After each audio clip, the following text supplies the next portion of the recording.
पंजाब की 4 विधानसभा सीटें जिस पे अभी हाल ही में जो है मतदान होके हटे हैं, ये 4 उपचुनाव की सीटें बड़ी अहम थी इस बार।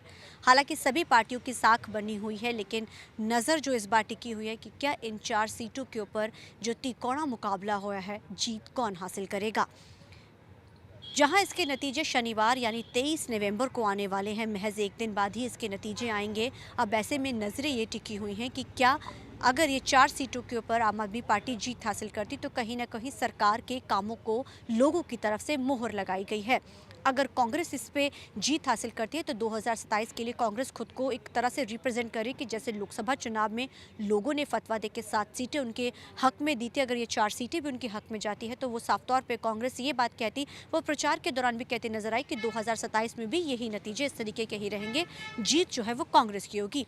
भाजपा की बात की जाए तो वो अपना खाता खोलना चाहती है। अगर इन 4 सीटों में से कोई भी सीट पर अगर भाजपा आती है तो भाजपा के लिए एक बड़ी जीत होगी।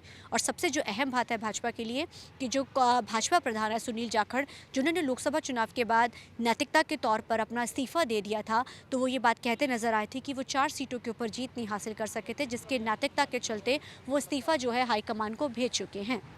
अब ऐसे में जो ये नतीजे आते हैं, इसका कहीं ना कहीं जो असर है वो इस बार जो प्रधान है सुनील जाखड़ उन पर भी टिकेगा। अगर 4 सीटों पे जीत हासिल वो नहीं कर पाते, क्या उनका जो इस्तीफा है वो मंजूर कर लिया जाएगा, जो अभी तक मंजूर नहीं किया गया। नया प्रधान जो है वो पार्टी को मिलेगा। वहीं अकाली दल का अगर देखा जाए, जो इस बार चुनाव में नहीं उतरी थी और लगातार ये बात चाहे सत्तारूढ़ की सरकार हो चाहे फिर बात की जाए कांग्रेस की, ये लगातार ये बात कहते नजर आए कि भाजपा जो है इसका फ़ायदा जो है वो सीधे तौर पे ऊपर भाजपा को देने के लिए अकाली दल जो है वो बैक स्टेप हुआ था।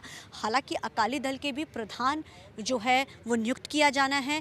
क्या इन चुनाव के नतीजों पे बहुत सारी चीज़ें जो हैं टिकी हुई हैं। सुखबीर सिंह बादल की प्रधानगी का जो देखा जा रहा था चेहरा, जिस पे फैसला आना था, लेकिन हालांकि वो फैसला नहीं लिया गया है। इस बार सरकार के जो 2.5 साल उनके गुजरे हैं, एक तो उनकी जो रिपोर्ट कार्ड है वो लोगों के सामने रखी, इन्होंने खुद आके उसी इशू पे रखा है।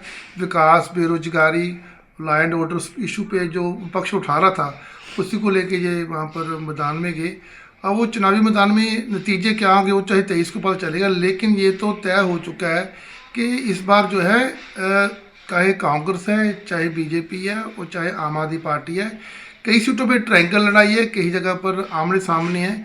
लेकिन इससे लग रहा है कि इस बार जो चुनाव अगर ये सोचें कि भी पूरा क्लीन स्वीप रहेगा, ऐसी बात भी काफ़ी मुश्किल है, चुनौतीपूर्ण रहेगा। क्योंकि बरनाला की सीट में जो है अपने जो है बागी हो रहे हैं उसमें आके जी, वहाँ पर ट्रायंगल लड़ाई आ रही, बीजेपी, कांग्रेस और आम आदमी पार्टी गिदड़बाह में चल पड़ी है।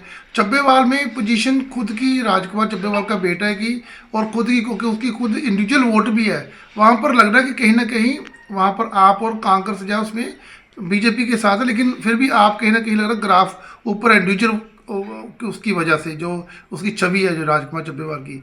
बाकी रही उसमें आके अगर डेढ़ नानक है उसमें, हाँ इस बार क्योंकि खुद ही ऐसी चीज़ें आई जो अकाली दल के लोग थे, उन्होंने सपोर्ट भी अटल सुच्चा सिंह लगा था, जैसे माल जो था उसने आखिरकार जो सपोर्ट उसकी आम आदमी पार्टी की।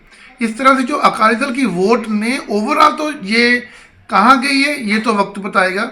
जो चर्चा है वो ये है कि एक तरफ जाने की संभावना है, जहाँ भाजपा की ओर झुकाव उनका था है, वो तो वक्त बताएगा। लेकिन ये क्लियर हो चुका है कि इस बार के चुनाव जो है सरकार की सत्ता पक्ष और विपक्ष दोनों को मुझे लग रहा है खुशखबरी मिलेगी, क्योंकि क्लीन स्वीप कहना अब देखना बड़ा अहम रहेगा कि आने वाले समय में यानी कि जो 23 तारीख को नतीजे आते हैं, कांग्रेस की बात की जाए तो कांग्रेस रिवाइव के रूप में देखेगी। सरकार के कामों पे लोगों ने मोहर लगाई है, सरकार किस जगह पे खड़ी है, कौन सी पार्टी का कितना काम लोगों को पसंद आ रहा है, पक्ष विपक्ष का, ये बिल्कुल क्लियर हो जाएगा।